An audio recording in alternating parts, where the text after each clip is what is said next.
یہ لگا کر لڑکے والے ناچتے ہوئے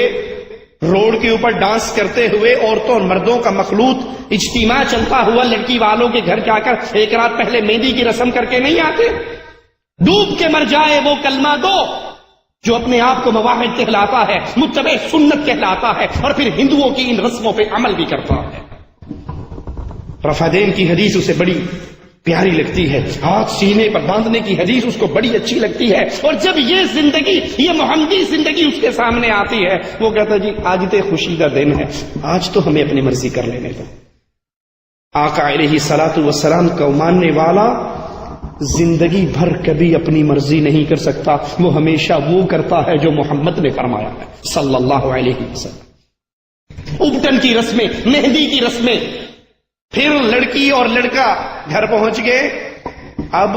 دلہن والے اس لڑکے کو پکڑ کر عورتوں کے پہلے یہاں پڑھ کے سلامی پڑتی ہے مردوں میں، اور پھر اس کو عورتوں کے اندر سلامی کے لیے لے جایا جاتا ہے، اور بے بہا عورتیں ہیں جو بن ٹھن کی آئی ہوئی ہیں، شادی کے لباس میں ہیں، شادی کے ڈریس میں ہیں، میک اپ سے سجی ہوئی ہیں، اور اس کو لا کر ان عورتوں کے درمیان میں بٹھا دیا جاتا ہے۔ اللہ کے لیے ایک سوال کا جواب تو کبھی اپنے دل میں اس پہ غور کرنا، اس کی شادی ایک سے ہوئی ہے، یہ باقی ساری اس کی کیا لگتی ہے؟ دلہے سے کبھی کوئی اٹکیلی کر رہی ہے، کبھی دلہے سے کوئی اٹکیلی کر رہی ہے، کبھی کوئی جس سے اس کے لیے پردہ لازم ہے، جو اس کے لیے نامحرم ہے، اس کو عورتوں میں لا کے سجا کر دلہن بنا کر بٹھا دیا جاتا ہے، اور اسی طرح ولیمے پہ مردوں کے اندر لڑکی اور لڑکے کو سٹیج پہ سجا کر بٹھا دیا جاتا ہے۔ کیا یہ محمد کریم کا دین ہے؟ بیوی ابھی گھونگھٹ لے کر بیٹھی ہے، لمبا سارا گھونگھٹ، ابھی منہ دکھائی بھی نہیں ہوئی، اور سالی محترمہ کڑوا دودھ لے کر اس دلہے بھائی کو پلانے کے لیے پہنچ جاتی ہے۔ بیوی اس کی وہ ہے جس کا بھی اس نے بوتھا بھی نہیں دیکھا، جو چھپی بیٹھی ہے، اور اس کی سالی اس کے ساتھ اٹکیلی کر رہی ہے۔ جی سالی آدھے گھر والی، سالی تو بہن ہوتی ہے، اور یہ بہنوئی تو بھائی ہوتا ہے، پھر یہ جو دونوں بے غیرتی کرتے ہیں اور اخبارات میں چھپتا ہے کہ وہ بہن بھائیوں کا کام ہے۔ یہ سالی اس کے لیے نامحرم ہے، یہ سالی اس کے لیے پردے کا رشتہ دار ہے، اس کے لیے پردہ کرنا لازمی ہے، اور پہلے ہی دن وہ سالی کبھی اس کی جوتی چراتی ہے، کبھی کنڈی پکڑتی ہے، کبھی دروازہ پکڑنے کی رسمیں ہوتی ہیں، کبھی جوتی چرائی کی رسمیں ہوتی ہیں، کبھی دودھ پلائی کی رسمیں ہوتی ہیں۔ لوگوں، قرآن حکیم کی جو آیت میں نے پڑھی اس کو اپنے دل میں اتار لو، یا ایھا الذین آمنوا ادخلوا فی السلم کافہ۔ اگر مسلمان بننا ہے تو سر کے بالوں سے لے کے پاؤں کے ناخن تک اسلام میں داخل ہو جاؤ۔ اسلام کوئی لنگڑا لولا دین نہیں ہے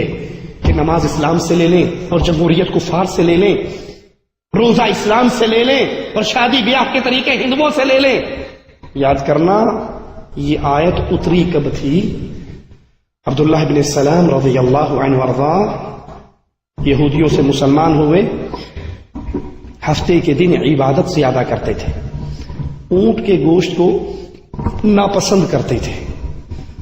حرام نہیں کہتے تھے، صرف ناپسند کرتے تھے۔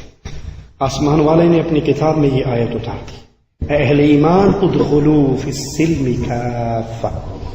اسلام لائے ہو تو اسلام میں پورے کے پورے داخل ہو جاؤ۔ نماز بھی محمدی، روزہ بھی محمدی، حج بھی محمدی، جہاد بھی محمدی، صدقہ بھی محمدی، شادی بھی محمدی، نکاح کے طریقے بھی محمدی۔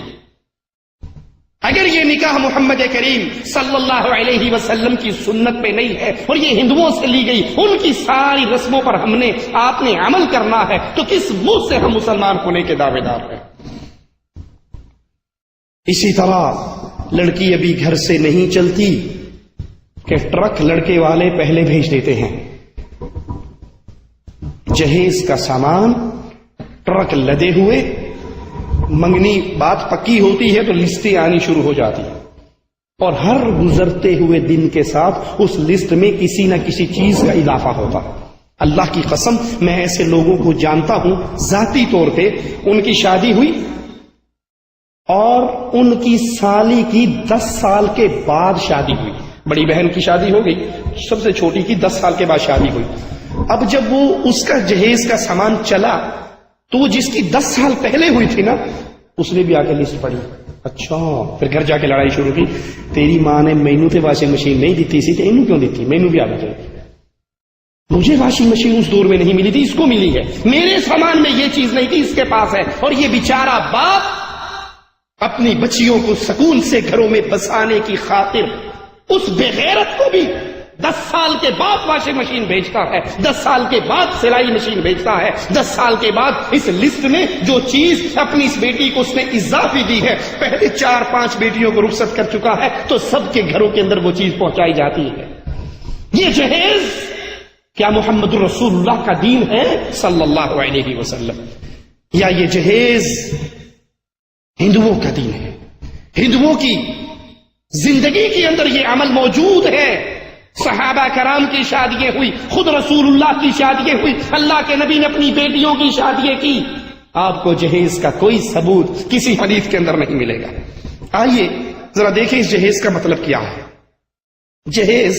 عربی زبان کا لفظ ہے، اس کا معنی ہے تیار کرنا، انتظام کرنا، سامان سفر تیار کرنا، اور اس معنی کی تائید قرآن حکیم کی اس آیت سے بھی ہوتی ہے، وَلَمَّا جَهَزَهُمْ بِجَهَازِهِمْ، یوسف علیہ السلام کے قصے کے اندر جب اس نے ان کے لیے ان کا سامان تیار کیا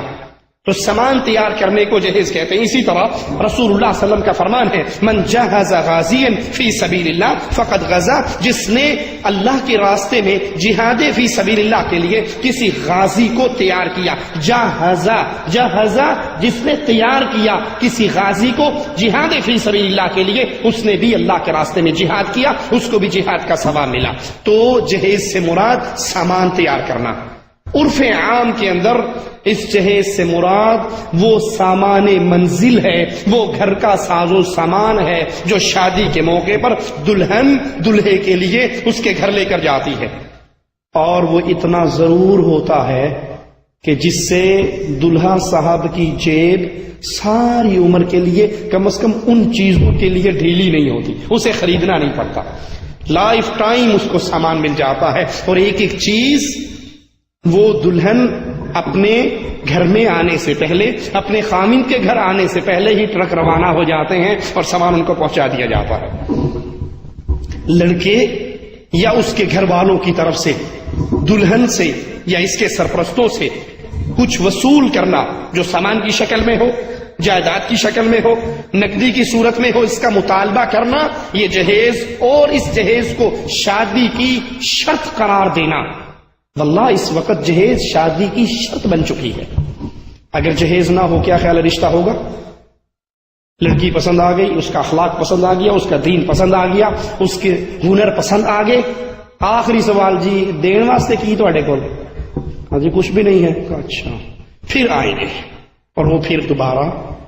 نہیں آتے۔ گھر میں بیٹھی ہوئی ہزاروں نہیں لاکھوں وہ لڑکیاں ہیں، مسلمانوں کی بچیوں کی بات کر رہا ہوں، لاکھوں وہ بچیاں ہیں جو گھر بیٹھے بیٹھے شادی کی عمر کو، اس دہلیز کو کراس کر چکی ہیں، اور ان کے گھر آنے والے یہ جان کر کہ ان کو دینے کے لیے کچھ بھی نہیں ہے، بوڑھا آدمی ہے، کلر کا آدمی ہے، غریب آدمی ہے، اس کے پاس کچھ نہیں، ایک مرتبہ یہ پتہ لگ جائے تو رشتے اس گھر کے راستے کو بھول جاتے ہیں۔ یہ دین محمد صلی اللہ علیہ وسلم نہیں ہے۔ اور اللہ کے نبی علیہ الصلوۃ والسلام نے شادی کے لیے ایسی کوئی شرط نہیں لگائی، نہ اپنی شادی کرتے ہوئے، نہ اپنی بیٹیوں کی شادی کرتے ہوئے، نہ صحابہ کو شادی کی تعلیمات سمجھاتے اور دیتے ہوئے آپ نے ایسی کوئی شرط نہیں لگائی۔ اور مسلمان کے لیے ہر حال